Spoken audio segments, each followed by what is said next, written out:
What is up guys? Welcome back to my channel. So, as promised, 'di ba sabi ko, ang next vlog natin ay tutorial ng manual na motorcycle. So, yan, tuturuan ko kayo kung paano mag-manual in under 10 minutes. Let's go! But first ay banggitin natin yung mga importanteng parts. Itong nasa kanang kamay nyo, ito ang inyong front brake. Ayan yung brake lever nyo. And then, punta naman tayo dito sa kaliwang kamay nyo. Yan yung inyong clutch lever. Yan. Kaya as much as possible that malambot yan. And then, ito naman yung sa gear nyo. Parang cambio nyo. Ito yung cambio nyo. Dito kayo magpapalit ng gears. So, dito sa Gixxer ay, kung 5 gears lang kayo, 5 gear transmission ay 1 down and then 4 up. Yan. So, yung paa nyo ay nandito pag mag-gear 1 kayo. And then, pag second gear naman, ilagay nyo dito. Yan. Pataas. Hanggang 5th gear. So, sa iba hanggang 6 gear sila. So, syempre, 1 down, 5 up.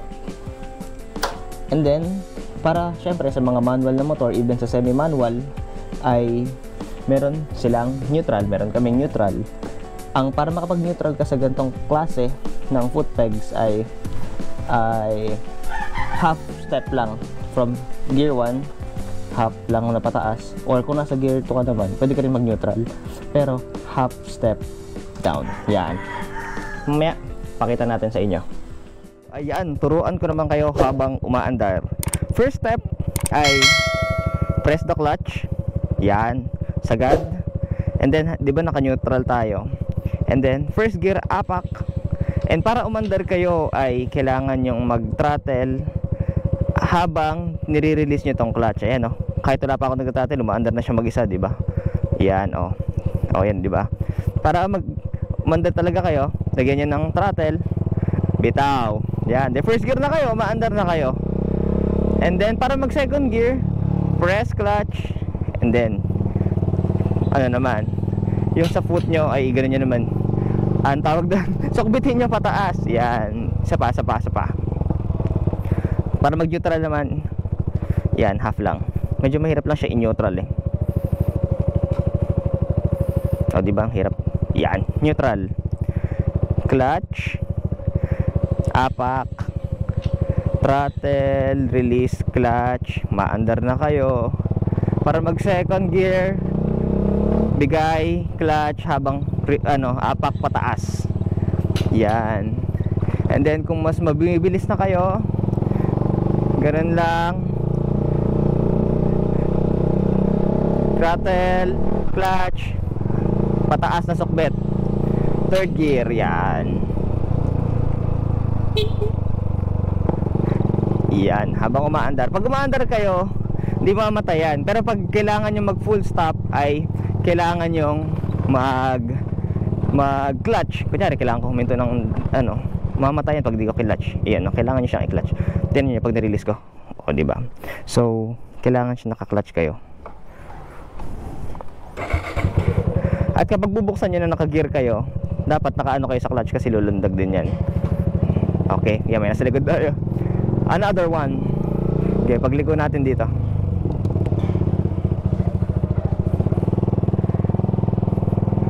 Okay, first gear, throttle, clutch, sukbit. Yan. Madali lang naman siya. Kailangan nyo lang talagang pag-practicean. Ayun, katulad ng pag bumabagal ako, nagka-clutch ako. Kasi baka mamatay siya, di ba? Yan, andar, throttle, clutch, sukbit, pataas. Yan, third gear. Yung rev mask tsaka ako na ituturo sa inyo. Save nyo na lang yan susunod nating content.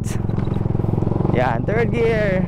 Kahit di pa, para mas matipid kayo sa gas, yan, kunyari 3,000, 4,000 RPM, throttle, clutch, sukbit ng fourth gear, para hindi umaangil yung makina. So mahina lang. So pag kailangan nyo naman magbaba, clutch, apak, third gear, di ba? Oh, clutch, apak.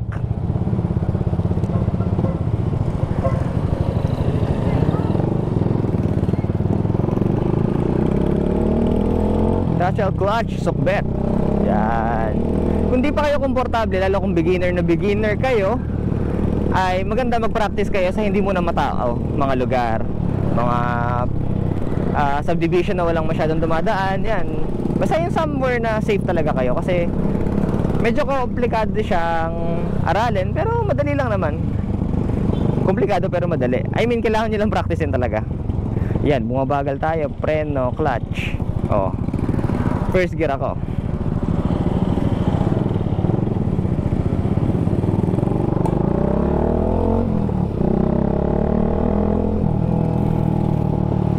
Basta to put it simple, in simpler terms, kailangan nyo lang mag-clutch basta paghihinto kayo tsaka magpapalit ng gear.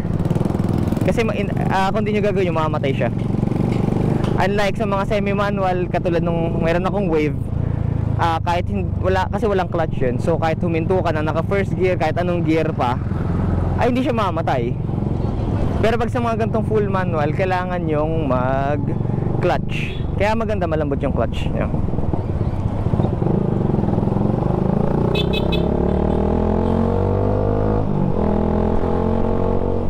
Tsaka madali naman siya ma-determine kasi may tunog siya, di ba? Ayan, palit na yun ng gear.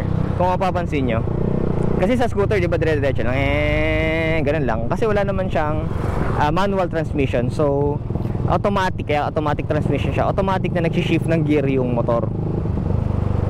Pag sa kantong traffic naman, ay minsan medyo bababa yung speed nyo, pero hindi nyo naman kailangan na mag-gear 1 agad. Ayan, katulad yan, hawakan nyo lang yung clutch. Katulad nung pag mag-gear 1 kayo, timplahin nyo lang.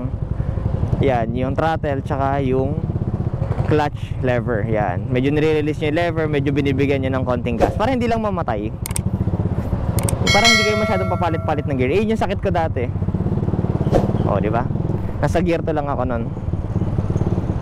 Yan, dahil nakita ko tong flyover, honestly, ang challenging na part, guys, sa pag-manual ay kapag traffic dito sa mga pataas or pababa. Pero para sa akin, sa na-experience ko, mas mahirap pag pababa. Kasi dala nyo pa yung weight nung motor. And yung preno nyo ay nasa baba, nasa paa yung isa. Yan. So kapag nakababa yung dalawa yung paa, ang preno nyo lang ay yung brake lever, ay yung sa front brakes nyo. Tapos kung traffic ay syempre naka-hold kayo ng clutch, tapos naka first gear kayo. Tapos parang yung pag nagsisimula kayo na mag first gear to second gear, parang yung tinitimpla yung clutch tsaka yung throttle. Ayun ang challenge. Pero para sa akin mas challenging pagbababa kasi kasama mo pa yung bigat ng motor. Easy lang pagpataas, para ka lang yung magsisimula ng pag-andar. Nasa first gear na kayo, umaandar, throttle, clutch, sukbit pataas. Yan. Okay, then always use your signal lights, Sure lang. Yan. Second gear, umaanda, throttle, clutch, sukbit pataas. Yan. Naririnig nyo naman sa tumbucho ko, I believe. So, mas naiintindihan nyo kung kailan ako nag-shift, kung kailan nagpapalit yung gear. Yan. Makikita nyo rin naman sa RPM indicator natin kung kailangan nyo na ba siyang ilipat. So, mostly 3,000 hanggang 6,000 to. Yan, medyo pira tayo. Yan, hanggang 7,000. Yun yung sagad na sagad. Kaya malakas ako sa gas. Kasi sinasagad ko talaga dati.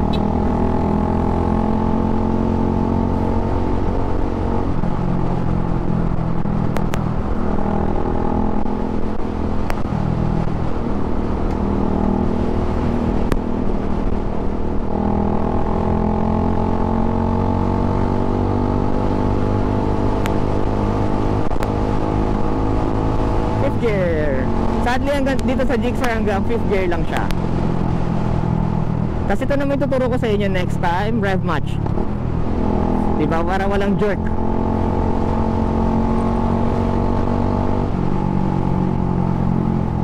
So yan guys, sana may natutunan kayo at natutunan nyo yung pagmamanual na motor in just 10 minutes.